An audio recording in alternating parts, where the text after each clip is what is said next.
E aí, o que você faz no primeiro dia do ano? Esse ano eu vim de novo aqui no Jinja. Hoje eu tô no Sumiyoshi Taisha. Sou Kaneko e venho hoje me acompanhar por mais esse dia de ano novo aqui em Osaka. Conhecer um pouquinho do templo Sumiyoshi.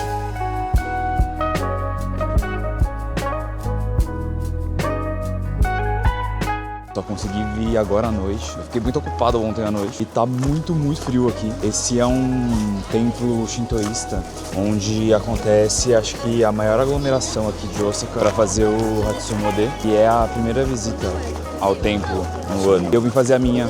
Ano passado eu fiz em Kyoto, que é uma cidade que tem muito mais templos. Mas o Sumiyoshi Taisha aqui em Osaka, ele é bem famoso também, porque ele teve um papel bem importante no período Edo. Ele foi consagrado aos deuses da guerra e do mar. E tem uma importância histórica assim, para o Japão bem grande. Ele é consagrado aí a esses deuses que são chamados de Okami, que são os 5 grandes deuses da guerra e do mar. Ele é conhecido também pela arquitetura. É um templo que tem uma arquitetura diferente, que foi conhecida depois como Sumiyoshi alguma coisa. Criaram também os toris e não tem, as hastes não vazam. Ele é um tori mais sequinho, assim. Essa é uma tradição japonesa e eu gosto bastante de fazer. Primeiro você lava as mãos, lava a boca para se purificar do ano que passou. E depois você bate palmas, toca um sino quando tem. Aqui não tem um sino, mas geralmente tem um sino. Faz seus pedidos, 2 reverências, mais uma palma. Para os kamis atenderem os seus pedidos no final do ano.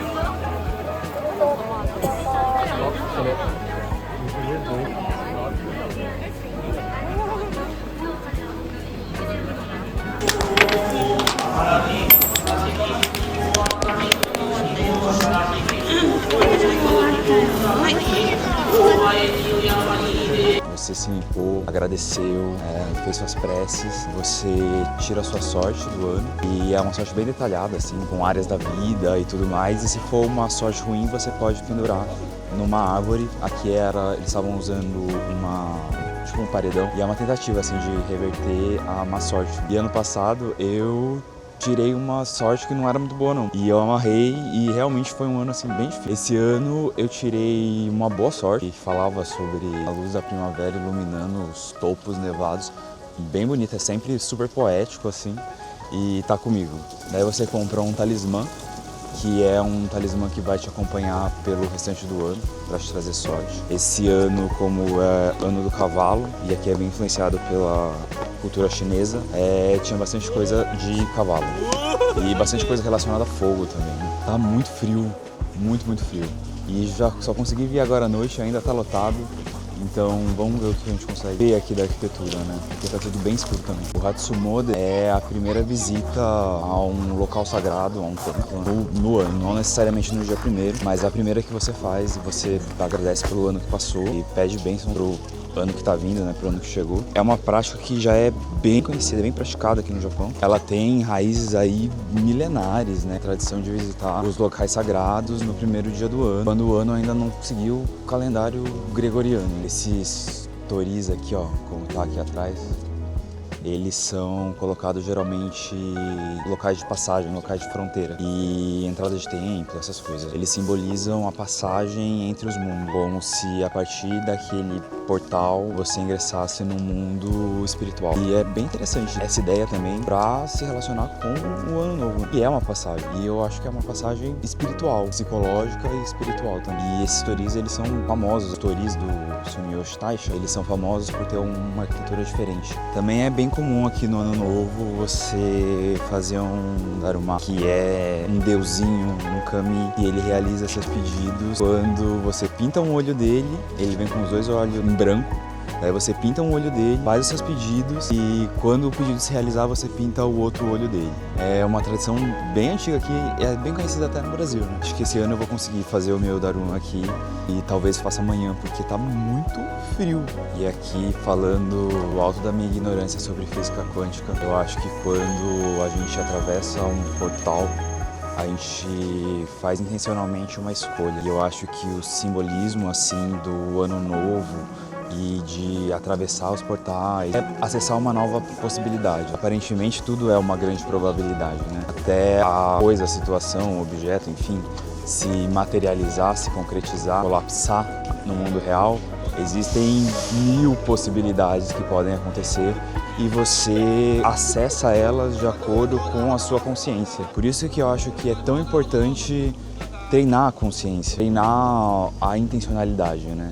E acho que fazer os rituais de ano novo, atravessar portais, criar vínculos simbólicos que façam você atravessar com intencionalidade as coisas que você quer, eu acho que sempre é super válido. Ajuda a caminhar por um caminho de infinitas possibilidades, mas que você nem sempre sabe que está escolhendo. E acho que muita gente fala sobre isso, muita gente interessante fala sobre isso. A Esther Hicks, que canaliza os Abraham Hicks, eles falam muito sobre como a nossa vibração e o nosso pensamento em conjunto eles fazem com que as realidades se concretizem na nossa vida. E isso também é repetido pelo Dr. Joe Dispenza, que tem um trabalho sensacional. Ele é um médico, então ele explica essa metafísica da materialização, da consciência, da própria personalidade de uma forma mais científica. E, por exemplo, ele fala sobre a coerência cardíaco-mental, que é quando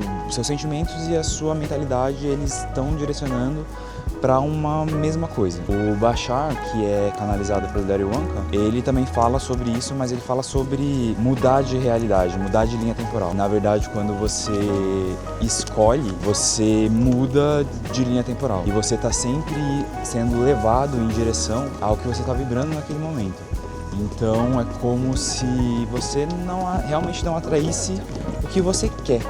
Você atrai o que você é. Eu demorei aqui pra vir pro templo, tá mó frio, tá mó escuro, mas tem uma lua que tá deixando tudo muito, muito mágico, assim. E essa arquitetura clássica japonesa é tão ancestral e passa uma vibe de profundidade cultural, psicoespiritual.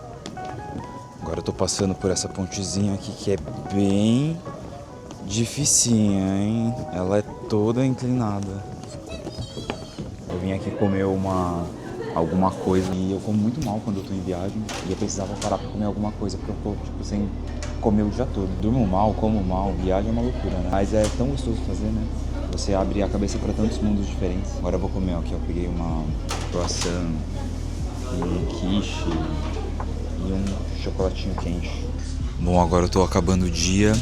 Eu tentei ir num restaurante lá no Dotonbori e tava todos lotados, tem muita fila aqui em todo lugar, é tudo muito cheio e são filas assim de 30 minutos, 40 minutos, é muita gente. Eu vim agora em um restaurante indiano do outro lado da cidade e ele tá bem mais vazio, é um restaurante bem pequenininho e, enfim, tava com vontade de comer comida indiana também. E voltando ao assunto sobre mudança, mudar realmente é muito difícil, é desconfortável. Por exemplo, tá num país onde você não fala a língua, onde tudo é diferente, a comida é diferente, é realmente muito, muito desconfortável. Só que eu acho que mudar é um processo tão essencial que a gente precisa aprender a habilidade de como fazer isso. E eu acho que a gente consegue fazer isso com muita meditação. Eu acho que a meditação, como muita gente fala, é a grande virada de chave, assim, é a ferramenta que você consegue fazer sua consciência se concentrar. E eu já pratico meditação faz tempo e esse ano eu acho que eu quero dar um salto, assim, na meditação, sabe? Estar presente é a coisa mais essencial que a gente consegue fazer com a consciência que a gente tem agora. É a única ferramenta que a gente tem para superar o nível de consciência que a gente tá. É que nem Einstein falava que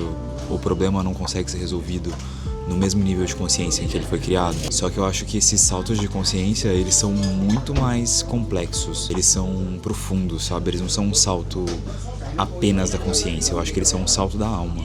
Chegou minha comida e se vocês nunca comeram comida indiana, eu indico, é uma comida super gostosa. E tem várias versões que são vegetarianas também, né? Eles comem pouca carne vermelha lá na Índia, então eles fazem muitas coisas com muito tempero, quase não vai carne e usam muito laticínio e é bem gostoso, a comida é uma delícia. Pãozinho naan com queijo e esse lassi. Bom, saí do restaurante indiano agora, tô levando minha comida, que eu pedi o menos apimentado possível, tava muito apimentado, não consegui comer tudo. Aí tô levando embora, mas tava bem gostoso, o restaurante indiano era uma delícia. E é tudo mais diferente do resto do Japão, assim, né? Realmente quando você tá comendo em um lugar de outra cultura, em um estabelecimento que é de pessoas de outra cultura, tudo fica diferente, vira tipo um mini mundo, né? Até as pessoas que vão lá são diferentes do que do resto do Japão. Mas voltando a falar sobre mudança e sobre transição, o mago, por exemplo, ele trabalha através da integralidade. Ele integra ação, emoção, pensamento. E esse é meio que o nosso trabalho como magos da nossa própria vida, né? Fazendo a nossa própria alquimia sagrada. A transição dessa dimensão para uma dimensão e existem outros fatores que são mais elevados e que a gente ainda não tem na nossa consciência, né? A nossa consciência ainda é muito presa a esse mundo material, a 3D. E eu acho que quando a gente vai trabalhando essa alquimia e fazendo a nossa Magnus Opus, que é a nossa maior obra da vida, que é a obra que a gente faz na gente mesmo, eu acho que você vai integrando todas as partes que estavam divididas, né? E até quando você pensa filosoficamente sobre a grande heresia da separação, o contrário disso seria a integração. E tudo fala sobre integração, sobre se integrar de novo. É a onda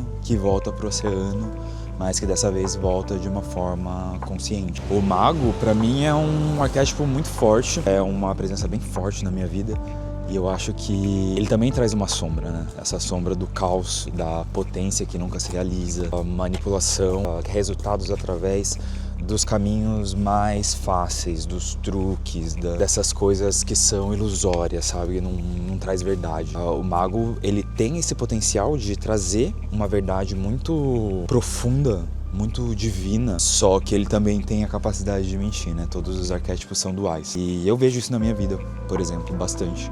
Esse ano, por exemplo, a intencionalidade, que seria a varinha do mago, é uma coisa que eu tô querendo trazer muito pra minha vida, né? Depois, acho que de períodos de dor muito grande, de becos sem saída, assim, onde você tem que saltar no abismo, assim, não tem outro caminho, e você salta. E acho que quando você salta, você dá um grande salto de fé também.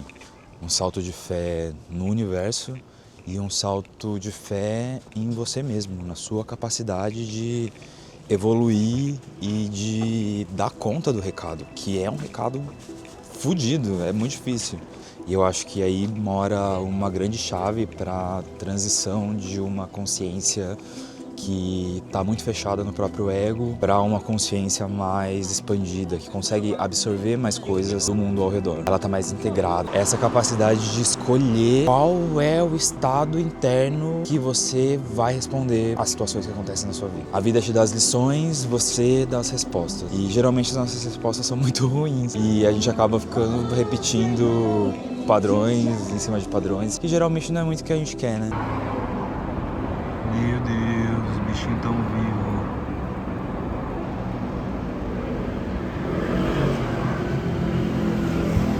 Se você acha que não consegue controlar nada, você se sente completamente impotente. Se você acha que você consegue controlar tudo, que é seu dever controlar tudo, você vai viver em uma ansiedade crônica, que é mais ou menos o que a humanidade vive, né?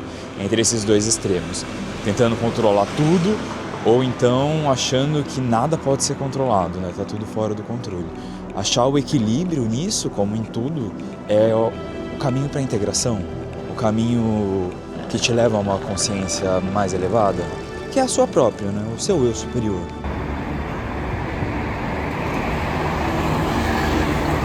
Levando essa ação de eu conto a minha própria história, eu crio a minha própria realidade.